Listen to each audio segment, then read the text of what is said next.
Hi, it's Maggie the Irish Gypsy here to bring you your January 2020 mid-month general readings. We are looking at the last half of January, and this reading is for the Earth sign of Virgo. Welcome to everyone, welcome newcomers, welcome back followers and subscribers. Thank you for all of your support and feedback, comments, likes, shares, and subscribes for this channel. Always welcome and appreciated. Thank you so much. I hope everyone is having a wonderful transition into this new year that is laid out in front of us. So this reading is for Virgo for the last couple of weeks of January 2020. That's Virgo Sun, Moon, Rising, if your Venus is in Virgo, or if you are cross-watching for a Virgo as well. But if you know your other signs, watch them all, because each one can provide additional clarification that can be helpful in helping navigate through what's going on in your life. Because as many of you know, general readings always resonate a little differently for everyone watching. And if any of you are interested in reaching out for a personal one-on-one reading with me, or as a gift for a friend, family member, loved one, just click on the description link below for more info and contact details. You'll see my email address there, Maggie1McGuire@gmail.com. I'd be delighted to work with you. I do offer quite a wide variety of readings in all the main areas of life. And I do some quite in-depth spread in love and romance. In addition to those love and romance readings I do, I offer a relationship compatibility reading for those of you already connected with someone or in relationship. I also do the same comprehensive spread for career, work, and finance, general health and well-being. And I also offer 6 and 12-month overviews, which take a look at what's coming in your life for the next 6 or 12 months, depending on how far ahead you want to look. People order them at all different times of the year, but the overviews are particularly popular this time of year as we're continuing to transition out of one year and into a new one. People like to get a look ahead, so something to keep in mind. Okay, moving right along, Virgo. Let's see what's in store for you for the last half of January 2020. For those of you who need and want to know, I am using the Gilded Tarot. Virgo, we begin with the High Priestess, followed by the Two of Pentacles. We have the King of Cups, followed by the Eight of Pentacles. From the bottom of the deck, overall energy for the last half of January is the Ten of Wands. Well, it looks like a lot of you are perhaps feeling a bit tired, a bit bogged down, a bit overwhelmed, like you're just have too many things to do, too much weight, too much responsibility, something of that sort. Your overall energy is the Ten of Wands, and this man is carrying this heavy burden. It's so heavy he can't even stand up straight. Now he's doing it successfully, so you're taking care of whatever it is you have to take care of, juggling everything you have to take care of, but is it a big burden? And you may be feeling a bit overwhelmed. However, tens in the tarot represent cycle completion or something coming full circle. That place where you're at the end of a cycle of completing something. But it looks like it has you feeling, you know, perhaps quite tired and overwhelmed. I just get a sense of tiredness even just looking at it. So we have the High Priestess and the Two of Pentacles here. So the High Priestess is about your intuition. Some people call it their higher self. Some people call it their gut instinct. Your intuition is your connection to the divine, your connection to spirit. It's the cable or the conduit through which you get messages, coincidental things happening, which aren't really coincidental. It's spirit sending you messages, repeating dreams or dreams that have the same repeating theme.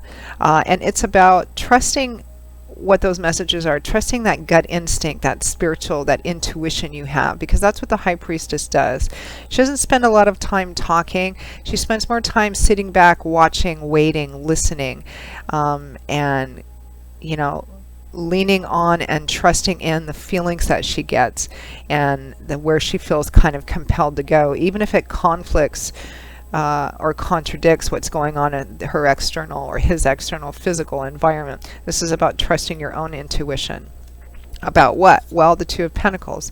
This is a card that can represent a few different things, and I think it's a combination of all of those for you. Pentacles is about, the physical structure of our life, and how the things in the physical structure of our life that make us feel safe, solid, secure, sense of continuity. It can be financial and material possessions and gains, anything that falls under that umbrella, long-term stable relationships, the things in the structure of our life that make us feel safe and secure, or the efforts we put into acquiring those things. You can see this man is juggling 2 pentacles, which can, for some of you, kind of go along with that 10 of Wands.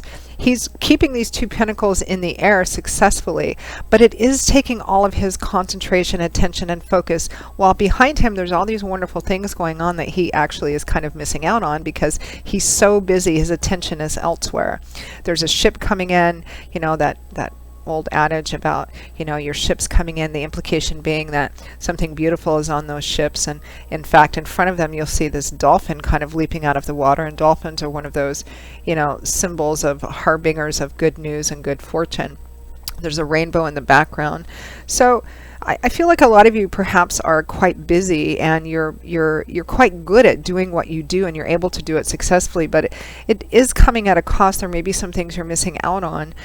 Perhaps you're not getting enough quality time with friends, family, loved ones, and not taking as good care of yourself as you can because there's so much going on for you. And this can also represent needing to make a decision about perhaps letting one of these pentacles fall, because 2s can represent duality and making choices. And you already know this. You have this knowing, because with the High Priestess is above the 2 of Pentacles. There's this knowledge that perhaps you need to take a break, you need to rest for a bit, or you may need to make a decision, as to what thing you want to let go of or put down, or maybe make some alterations in what you're doing, because you're about done with this, whatever this energy is. Maybe you're just working a lot. I mean, we do have next to that the King of Cups and the 8 of Pentacles. The 8 of Pentacles is the work card. It's a card that represents working a lot, working hard, working steadily, being responsible, devoted, attending to details, building up that physical structure of your life, or what makes you feel safe and solid. It can be your job, your business, projects, that you're working on. I just got commissions. Maybe some of you are painting or writing something for clients. So this is being hard at work, and this is right next to the 2 of Pentacles. So you're obviously doing quite a bit, or you're working a lot at one particular thing. Now what crowns that 8 of Pentacles, that busy bee card, is the King of Cups. Cancer, Pisces, Scorpio energy, Sun, Moon, or Rising, showing up as a male, but it could be a female. It also might be that they may not be a primary, like sun sign might not be in water, but they may have a lot of water in their natal chart or something of that sort. This is somebody who's showing up significant as connected with whatever work or projects or efforts you're putting into it. This could be somebody that you're working for, under, with, you answer to in some way.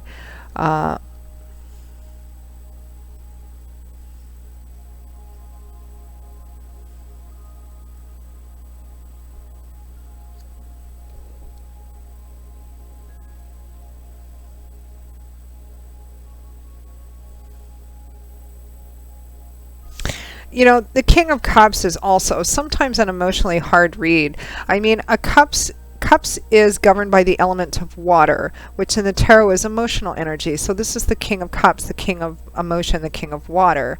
But kings and queens represent individuals who have really matured and grown and evolved beyond the page and knight energy. So they've reached a place where they have mastered and exercised a lot of control and self-discipline and balance with the character traits that are inherent or natural to their suit. So this is the King of Emotion. He is sometimes depicted in other tarot decks as sitting on top of a body of water, emotions, and there might be all kinds of things going on in the water, in the emotions, inside of himself, but he's sitting on top of the water. He has great self-control over emotions.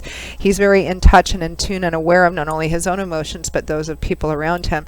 But sometimes he's a difficult read because he's so restrained and balanced in his emotions, and that may be part of the issue here. You may be working for or with or doing something, investing in a lot of effort into something for or with this King of Cups individual. And, you may not be feeling like he sees or appreciates it enough because perhaps he's not expressing that very much at all. I mean, it feels a bit more like work, career, finance area of your life, or projects of some kind. But this can also be in a personal relationship. I mean, this King of Cups could be your husband, your wife, whatever, and you feel like you're putting a lot of effort and too much burden is falling on you, and you're not getting enough support back, or perhaps enough acknowledgement and emotional acknowledgement and awareness and support back as well. The thing with the King of Cups, though, is in the upright position, he's a pretty decent guy, and I think this is a person that if you went to him and explained how you were feeling, he would have an intuitive understanding and awareness of what you were talking about. So you may want to do that. Yeah.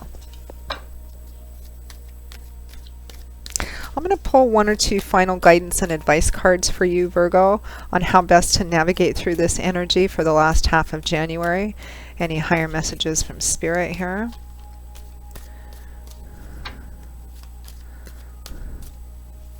I don't feel like this is bad in the sense that you're being taken advantage of or anything. It's just, I mean, it might be the case for some of you. Maybe one of the things you intuitively know is that you have to make the decision to share some of this burden or load, or dump some of it as well. But I feel like for a lot of you there needs to be communication with this King of Cups, because I think this King of Cups would understand and really try hard to work with you in whatever capacity you're connected with them, whether it's work or project or even more personal than that, or her. All right, higher message from Spirit. We have the Four of Swords followed by the Ten of Cups. So the Four of Swords, this is another card that can represent feeling tired, worn out, exhausted, needing to take a step back from the conflict because you're not getting enough sleep. Perhaps you're not, taking as good care of yourself, and you need to take kind of a temporary step back from something. The challenge, whatever this burden of work has been. So rest, respite, restoration, perhaps getting a little bit of a different perspective. And the clarifying card for that is the Ten of Cups, which is the happy home, marriage, childbirth, home, family, blessings, whatever that means to you, a culmination of those. I think that, quite simply, Virgo, you need to take a break. You need to take a step back from this. Perhaps you need to spend some more time with, at home, with your home and family or friends, whatever that means for you. And again, I'm feeling quite strongly for some of you that whoever this King of Cups is, whatever place they're playing looks significant, and that you really should go and talk to them about kind of how you're feeling and tell them, hey, I need a bit of a break from this, or whatever. Or if it's someone you're personally, intimately connected with, saying, I feel like I'm just carrying too much, I'm shouldering too much of, our life, or whatever it is we're working on together, and I need some help here. And right now I actually need I need to step back. I need some of this burden alleviated. I need to rest, recuperate, spend some more time with, us, our family, etc. Just depends on which Virgo you are listening to this. But I don't feel like it's a real negative reading. And again, I'm not getting that you're being, at least most of you are not being exploited. Whoever that might be the case for, I hope that's not the case. I would be sorry to hear that, in which case it looks like for those of you for whom you feel like you're not being appreciated even after you try and talk to this person, maybe one of these decisions you need to make in the Two of Pentacles is to cut yourself free from this, or start looking around for a different situation that isn't quite so heavy and burdensome as this. But for others, it's just about taking a break for now and for a little while, and during that time also maybe try and think about different ways that you could shift some of the balance of this weight and burden that or cut some of it out that you're experiencing, because it just feels tired. I just feel tired. So it's about taking some time off and spending it around and with whatever your happy home is, Virgo. So Virgo, that is your reading for the last half of January 2020. I hope that you enjoyed it, and that it brought you perhaps some bit of helpful information or feedback for you. Again, if any of you are interested in reaching out for a personal one-on-one reading with me, or as a gift for anybody else in your life, Just click on the description link below for more information and contact details. I would be most happy to work with you. I can usually respond to initial inquiries the same day or within the first 24 hours. And setting up and scheduling the actual readings is done in as quick and timely a fashion as I possibly can. I do readings full time, 5 to 6 or sometimes 7 days a week. So I'm pretty diligent at working with my own schedule and everyone else's. So shoot me an email if you're interested and we'll go from there. All right, Virgo, I will see you all again in a couple of weeks for the February 2020 general readings. I hope everyone continues to transition into this new year in a blessed and peaceful way, and I hope to see you back here again soon. Take care. Bye-bye.